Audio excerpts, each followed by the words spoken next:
Hello everyone, and welcome back to more Banjo-Kazooie.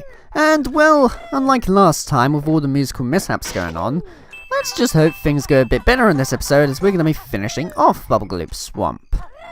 One thing I suppose I could talk about though at the very beginning is I've played Banjo-Kazooie, I've played Banjo-Tooie, but I've never in my life played Banjo-Kazooie Nuts and Bolts for the Xbox 360, and I feel like maybe I should do that one day.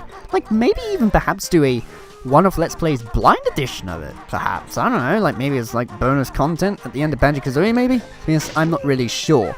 The only time I've seen Banjo-Kazooie Nuts and Bolts, and by that I mean literally watching it, is back in around, like, I don't know, when was it? Like 2012 or 13? When I discovered JonTron and watched his video on it. That's pretty much the only time I've ever watched any footage or anything really to do with Banjo-Kazooie Nuts and Bolts. But I don't really want to judge my opinion on the game that way, because a lot of people played Sonic 06 and said that you should never buy this game, it's really horrible and stuff, you know, don't spend your money. And, well, that's true, I did think that at first. I bought the game myself and found that the game was so bad that I ended up actually enjoying it. I didn't buy the game and get cross of it or anything, I just thought, oh my god, it was just so nice to play through a game, you know, that I could just take the mickey with. It's a game that, if anything happened, I wouldn't take it seriously or anything. I'd just be like, oh, freaking hell, really game? God damn it, why you gotta do this? You know, and just laugh at it, basically. Just have a fun time. And honestly, because of that, I actually ended up finishing Sonic 06 that way. Like, it's funny how I have all these other games that I've never finished, yet I finished Sonic 06. Not to 100% though, don't worry. Like, I'm only on about the main story, so I finished Sonic's story, Shadow's story, and Silver's story. But I have not collected all the medallions, and I don't plan to, because they don't even do anything, I don't think. You don't even get an achievement or so. I think also one of the achievements has a little typo mistake as well. I think it's when you collect every single move that you purchase, like for the shops, and you get this notification on your XBLA account that says, Supersonic obtained the all moves. This is literally in a game, you know, released in 2006 for the Xbox 360, and the fact that there's a typo in the achievements makes it even better. I love typos in games. Like, I always remember that when it comes to the old NES titles, like A Winner Is You, or I Feel Asleep. Oh yeah, this happened! Spell not wrong. Mumbo's loincloth all dirty. You wash? Yeah, that is very rare. This is the first freaking time I ever got this, okay? Sometimes, on very rare occasions, when you speak to Mumbo, he will transform you into a washing machine. I don't know why it's a washing machine of all things, but of all things to happen, like, it happened in the recording. It's very rare to get that, believe me.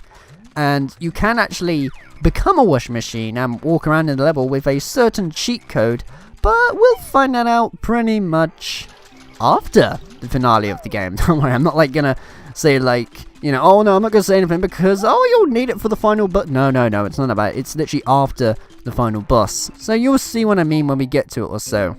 Oh yeah, by the way, with this creature, I've got to go on about this. This thing right here, it doesn't really do a lot. It just moves about and you can chomp stuff really. And I'm on the bit that people don't like.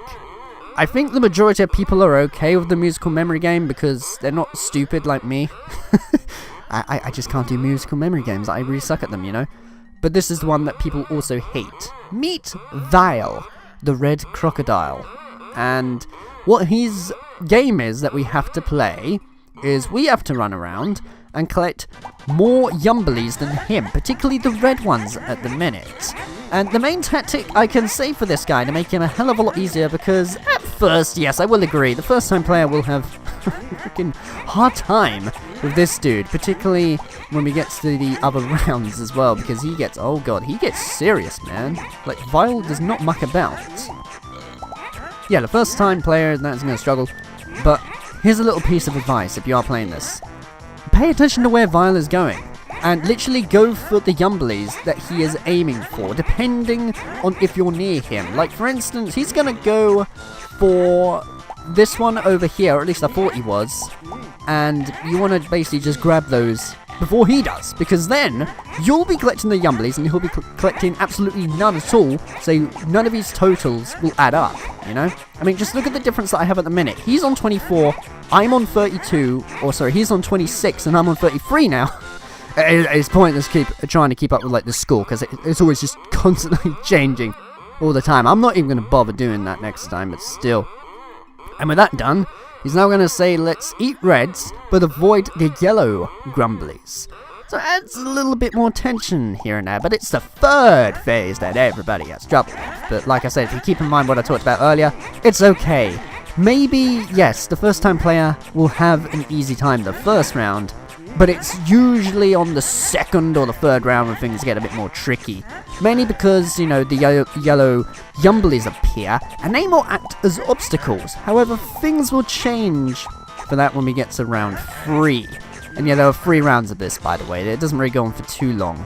You can actually do an extra round after this, and it's even more risky, but all you get really is, I think you get a whole bunch of extra lives. And if you screw up once on him, he literally kills you instantly, so it's pointless doing that. Anytime he asks me that, I'm just like, nah, man, I'm fine. I just want to collect the Jiggy and make my way out of here. Also, I grabbed that one by accident. He kind of shoved me into it, though. Like, the AI of Vile is sometimes a little unfair, I find, because whilst you're collecting them, sometimes he will just shove you out the way because, you know, of like the line that he's going through in order to collect all the Yumblies. Sometimes that can throw people off. But oh boy, welcome to the third one, okay. So this one, we have to collect all those Yumblies for what we see on screen. So at the minute it says red, which is okay. But what I like to do is change it to, when it goes to yellow, shall I say, that is when I just like to go after the yellow ones instead. Even, like, if they stay on red for a long time and, you know, it's just about to change the level, I will just be next to a yellow one just to be prepared. I mean, look at this. So I'm supposed to be going for the reds, but I gave up and I just went for the yellow one instead. And that's the main thing that I do. And while I am going for the yellow one, when Vile is on screen, look at what I'm doing, okay? So he is collecting the red Yumblies, and now I'm going to collect that red one before him. You see how much of a difference that makes, really, as with this one right here. And because of that, I've already shot up like 3 more points than Vile. That's just the main thing I can say, really, when you get to this minigame. Just go for the same ones that Vile does. I think, really, on the third one, they expect you to use those sneakers over there that you see, which we can't quite use at the minute. We'll be using those much later throughout the game. But if you keep in mind what I say, you should hopefully... Oh yes, this is what I mean. Mr. Vile now has tougher challenge if Greenie not scared. You must win next 3 games to win free... Oh yeah, here is 3 extra lives, yeah. But each time Greenie loses, Mr. Vile chumps you for 1 life. It's not worth it. It really is not worth it. Why would you do that? That's the thing I cannot understand. Maybe, yes, if you were Daredevil and you really wanted to take on this challenge, but I don't see the point. Especially given the fact that, in fact, did lives even stay with you when you reset? I don't know, I haven't really paid attention to that, but still. But yeah, just keep in mind what I said for the Vile minigame, and you should, maybe, get 3 successful runs in 1 try. That's one thing I always keep in mind. Isn't it weird how I don't have a hard time on Vile, but I have a harder time on the musical memory game? I know, it doesn't make sense, right? But still. And after this, I think that's pretty much everything done in Bubblegloop Swamp. It's really weird now to be talking about that in a world and then be really early in the episode and find that there is a lot more stuff to do, because like I said, the schedules change here and there. Also, has there been like 1 single episode so far where the world I've gone to and collected the last Jiggy, Banjo and Kazooie perform their dance? I don't think it has, because it's even the same through Mumbo's Mountain and Treasure Trove Cove. I haven't actually shown it off yet. Maybe it will happen, maybe it won't, but I guess if you're curious about that, the dance they perform is the exact same as to when I open a note door. So really, you're not missing much. If you've seen them do that dance, that's what they do whenever they collect all 10 Jiggies in a world. Which is cool, because it basically signifies that, well done, you collected all Jiggies, now sod off. At least maybe that's the attitude Rareware has, I'm not too sure really. Also, it was a long trek back just to get back to the warp pad. I only just literally noticed this right now. I don't know why I paused there. I think I must have heard something. Because I'm not sure. But still. Well, while we're making our way back as the crocodile, this also will bring me up for a reason for why I said about, that I would like to break the rock. But before that, I think, yeah, this is where I'm going to view the totals. So it took me 26 minutes to clear this world. This is why I said, you know, I didn't really want it to be one single episode. It'll be 26 minutes just to clear this world alone. And on top of that, I had to collect the Jiggy from Gruntilda and then activate the rock. But, oh, yes, this is why I broke the rock in the first one. What happens is when you get out here as the crocodile, because I broke the rock before, it means that when I get back to this area, I will have access to it. If I came to here as the crocodile and the rock was not broken, I could not break it. So I'd literally have to go all the way back into Bubblegloop Swamp and go to the exact same place that Mumbo is. Transform back into Banjo, go back to where I was, break the rock, then go back to Bubblegloop Swamp and Mumbo just to transform into the crocodile, and then come all the way back there again just to get back here. It's just really tedious if you do it for the first time, and I'm just like, now that I know it, it's fine by me. Anyway, meet Cheeto, the book that will give us cheats. Well, not really cheats, I'd say, because, I mean, cheats are kind of things that you do if you can't win at the game, and, you know, you're just like, I just want to cheat, or just muck about with it, like, say, for instance, cheat codes in Simpsons Hit and Run that make you jump high, or have infinite health, etc. It's none of that, really, because this is actually part of the main story, because you will see Cheeto a lot here and there, and the fact that you have to obtain these cheats by finding secrets kind of just shows, you know, that it's integrated within the main game. So if you do actually use these cheats, it's nothing to worry about. But one thing I want to do is, he said we have to go to Treasure Trove Cove, and it's a bit of a long trek back there, really. So to make things a little easier, what I'm going to do is show you a quick little method that I tend to do. I tend to quit the game first, and then reset it. So I'll see you guys back in a bit. Okay, now that I've reset my game, it will take me back to here immediately, so I don't even have to worry about going back to Mumbo or walking all the way out for, you know, Mumbo to basically transform me back to Banjo and Kazooie, because he does that. You know, if you leave the world at a far rate, he'll just be like, sorry, the magic's running low, and then you'll just turn back to Banjo and Kazooie with no issues, you know. But I always just find this a lot easier. It's just, you save the game, you quit, and then you're at the very beginning, and oh look, we're already at Treasure Trove Cove for me to activate the damn cheat code, which is really cool.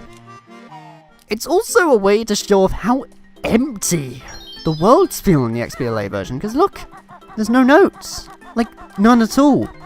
The world just feels barren. Empty. And for some reason the hippo is also sad, because he has no gold, even though I already got the Jiggy from him. That makes no sense. You literally just noticed that just now. But yeah, I always just find that with the XBLA. On the N64, every time you go to the worlds, the notes are still there, so everything still feels alive, and, you know, the worlds don't feel dead with the collectibles. But every world I go to, I'm just like, oh, wow, this place used to have a soul, but now that soul is gone. Anyway, first off, I'm going to take out this crab, this damn crab, every damn time I get to this place. In fact, it takes 3 hits as well, as somewhat annoying. Okay, so if I keep in mind of the cheat code that Cheeto told me, I love the fact his name's Cheeto as well, it's so cool.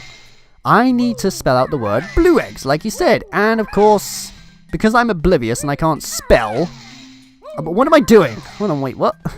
It's, I need to E, dude, E, yeah.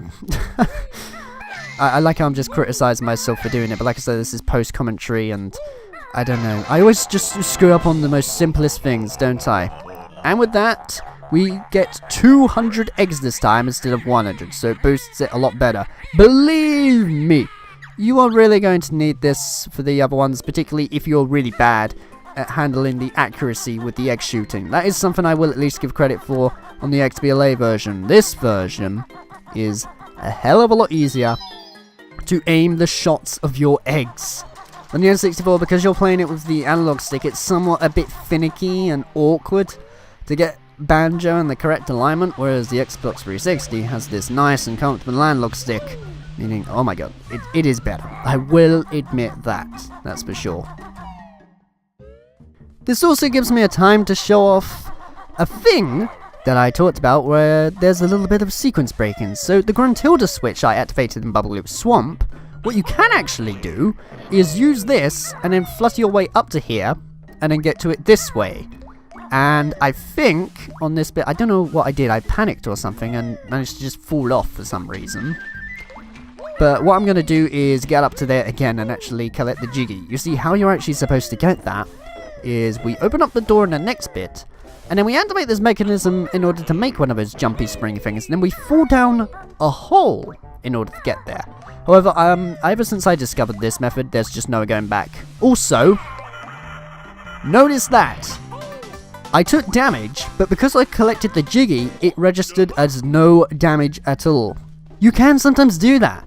Like, if you fall from a high height or something, that happens. My lazy sister often sleeps on a pile of treasure. I thought she was going to say something else then. A pile of, you know, the only thing she's ever won was the dirtiest undies competition. At which school? Where do they have that? Which school? What kind of education do they learn? She often boasts of appearing on the cover of Fat Hag Monthly, sitting on her broomstick. I like how the hint there is basically just sitting on her broomstick. Oh my god, it's terrifying! I don't know, man. I have a weird sense of humor. What can I say? But either way, this marks the end of this episode of Banjo-Kazooie, and I will see you in the next one where we're going to be making our way over to Freezeezy Peak, a level I bloody love. I'm looking forward to it. So take care, guys, and I'll see you in the next one.